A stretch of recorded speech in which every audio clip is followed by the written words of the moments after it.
Vama hvala što ste gost Dnevnika. Niste davali izjave pre Brisela, niste tokom sastanaka u Briselu i zato vam još jednom hvala što ste u našem studiju. Koliko je bilo teško doći do rešenja u Briselu? U kakvoj atmosferi su protekli sastanci? Ko je bio najteži sagovornik? Kažite nam te detalje.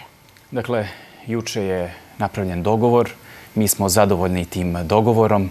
Vidite da to ne govorimo ni slavodobitno, niti ushićeno, zato što generalno situacija na Kosovu i Metohiji i naša pozicija po pitanju Kosova i Metohiji jeste teška, ali ovo je sporazum s kojim apsolutno možemo da budemo zadovoljni, a to pre svega potvrđuje odjek sa terena gde su naši ljudi od trenutka kada smo se juče dogovorili zaista odahnuli, jer ovim sporazumom naš srpski narod na Kosovu i Metohiji zajedno sa predsjednikom Aleksandrom Vučićem i timom u Briselu koji je 2 dana pregovarao o tablicama, svi zajedno uspeli smo da odbranimo slobodu kretanja, jer je to bio i glavni cilj od samog početka, da odbranimo pravo na život, pravo da ljudi slobodno mogu da se kreću.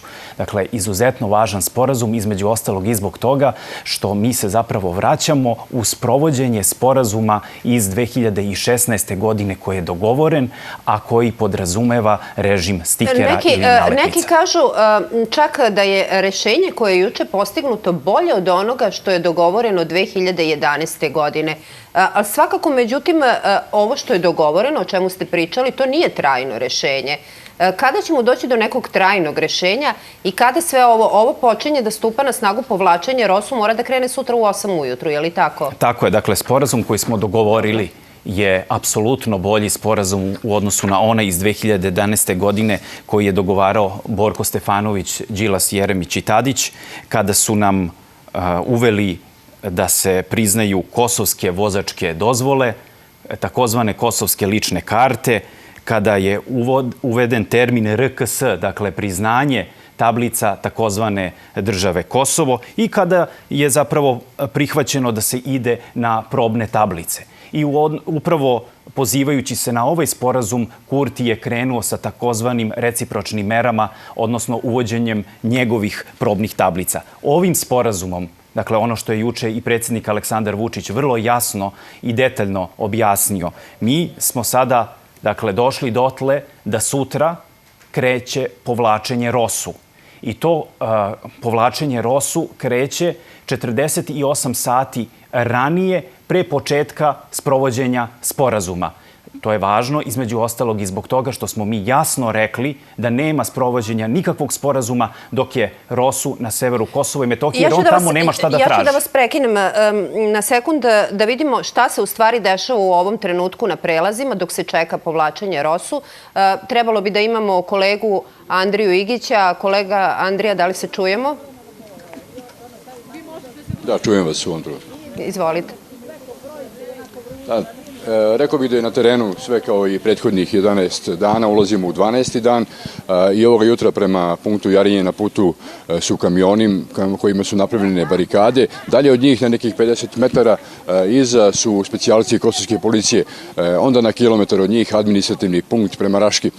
Punkt je i dalje blokiran, njime se jedino može peške. Dan pošto je potvrđeno da je sporazum postignut, magistralni putevi Raška, Leposavić i Ribarić iz Zubin Potok i dalje su blokirani. Uspostavljanje saobraćaja očekuje se u ponedeljak, a prva primjena sporazuma sutra kada krene povlačenje policije i uklanjanje teških kamiona. No pre toga očekuje se dolazak vojnika KFOR-a koji će na određeno vreme kontrolisati stanje na terenu. Nije isključeno da se vojnici KFOR-a rasporede danas ili tokom naredne noći. KFOR je proteklih dana pojačao prisustvo, ali ne u toj meri da bi mogao da utiče na promenu stanja na terenu. Specijalci su izvršili noćas još jednu smenu, a građani su nam preneli da sumnjaju da su im na Jarinju i na Brnjaku tokom smene ogrebli 10-ak privatnih automobila.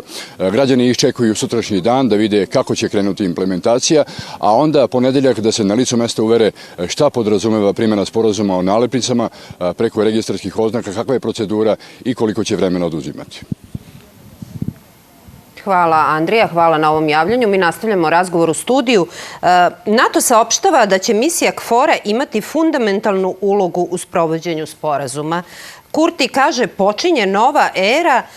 Srbija se uči reciprocitetu, prištinska opozicija ga kritikuje, a čak prištinski analitičari ocenjuju da je Aljbin Kurti doživeo klasični politički bumerang jer je preduzeo političku akciju za koju je mislio da će biti korisna, a u stvari je doživeo poraz. Kako će se sve to odraziti ne samo na unutrašnje prilike na Kosovu i Metohiji, nego i na njegovu poziciju prištinske vlasti na međunarodnom planu? Dakle, vidite da se gospodin Aljbin Kurti poziva na sporazum iz 2011. godine kada govori o tom reciprocitetu. Ali u ovom slučaju, sada, nakon zaključenog ovog sporazuma, reciprociteta nema, nego ima sprovođenja sporazuma iz 2016. godine gde je dogovoren režim stikera. To je ono što je dogovoreno. Tako da, ono što gospodin Kurti treba da zna, nije ovo epoha kada počinje reciprocitet, nego je, gospodine Kurti, epoha kada počinje sprovođenje svih dogovorenih sporazuma. I, dakle, ovog sporazuma i sporazuma iz 2016. godine, ali, boga mi, i sporazuma iz 2013. godine, s obzirom da u saopštenju Evropske unije nakon jučerašnjeg sastanka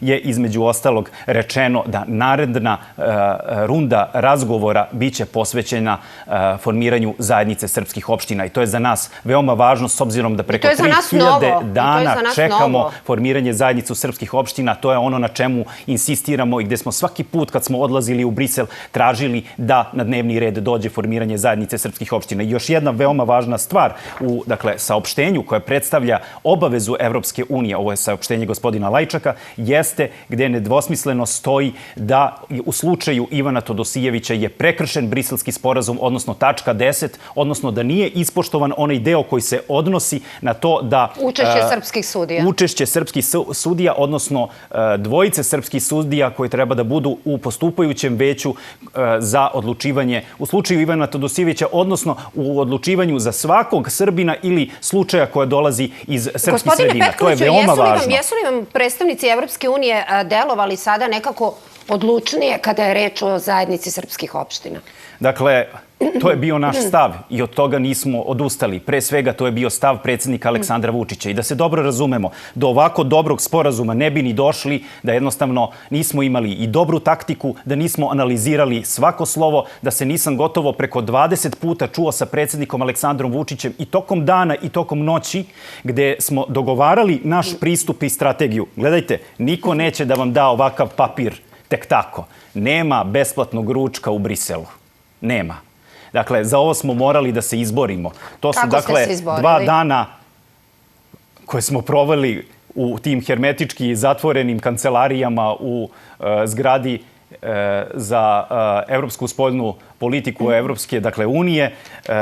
Ja sam se bukvalno i prvog i drugog dana, pa ja mislim jedno 30 puta video sa gospodinom Lajčakom i ono što hoću da kažem, tokom ta 2 dana ja nisam ni video gospodina Bislimija. Sa njim se nisam sretao i sa njim nisam razgovarao. To je još jednom potvrdilo da smo istrajali u našem stavu kada smo rekli nema direktnih razgovora sa prištinskom stranom dok je ROSU na severu Kosova i Metohije i dok imaju nasilne mere koje sprovode prema Srbima. Sa njim se niste videli, ali ste se videli sa Gabrielom Escobarom i to je svakako neki novi moment za nas. Kažite nam ekskluzivno o čemu ste razgovarali, šta je bila tema, to je bio vaš prvi sastanak. Jeste, video sam se sa gospodinom Escobarom, reč je o jednom veoma iskusnom diplomati, čoveku koji je dugo vremena proveo i u Banja Luci i u Beogradu. On vrlo dobro poznaje region i ja sam mu posebno zahvalan, pogotovo onog prvog dana uveče, kada je potpuno naprasno odjednom Bislimi odlučio da napusti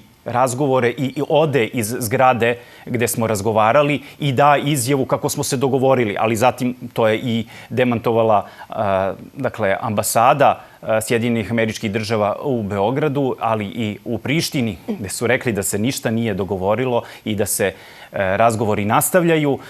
Očigledno, Bislimi je želeo da na taj način izvrši dodatni pritisak na Srbiju, mislio nešto će time postići, ali zapravo on je žurio u Prištinu kako bi unapred pripremio svoju javnost za nepopularne mere koje moraju da sprovedu, jer više ovde nije reč o reciprocitetu, već o sprovođenju sporazuma, kao što sam rekao, iz 2016. godine o dakle, nalepnicima i stikerima. Ono što je važno i šta dobijamo ovim sporazumom, što dobije naš narod na Kosovu i Metohiji. Odlazi ROSU I hoću samo da kažem, tokom noći kada je bila smena, ovo što kaže i gospodin Igić, dakle, Rosu je uništila par naših vozila i na Brnjaku i na Jarinju. Molim naš narod da ne nasedaju na provokacije, jer Rosu odlazi i odlazi u prošlost, jer nema šta da traži na prostoru Kosova i Metohije. Dolazi KFOR. Time se pre svega jača rezolucija 1244 i upravo to da se jača rezolucija 1244 možemo da čujemo gotovo i juče i danas u Prištini, koji bukvalno bruje o ovom sporazumu i govore kako je to sporazum koji je u interesu Srba i Beograda. Dakle, nema skidanja tablica. To je pre svega važno. Do sada smo imali skidanje tablica, nema skidanja tablica i ono što je posebno bitno za naše ljude na Kosovu i Metohiji, za 9.000 naših ljudi koji imaju posebno KM tablice, ali i druge tablice koje izdaju naše policijske uprave za prostor Kosova i Metohije. Ne skidaju se ni te tablice, one nastavljaju da traju. I to je posebno važno kada je reč i o slobodi kretanja i o tome da možemo našu decu da vozimo u škole, da prevozimo naše bolesnike, jer mi bukvalno nismo mogli da koristimo ambulantna vozila i druga vozila da bi doneli namernice. Ali važno je i za ljude koji čekaju kamione, koji čekaju po 30 sati na prelazima. Sutra će se sve to normalizovati. Šta je izgubljeno za sve ovo vreme dok su bili blokirani prelazi?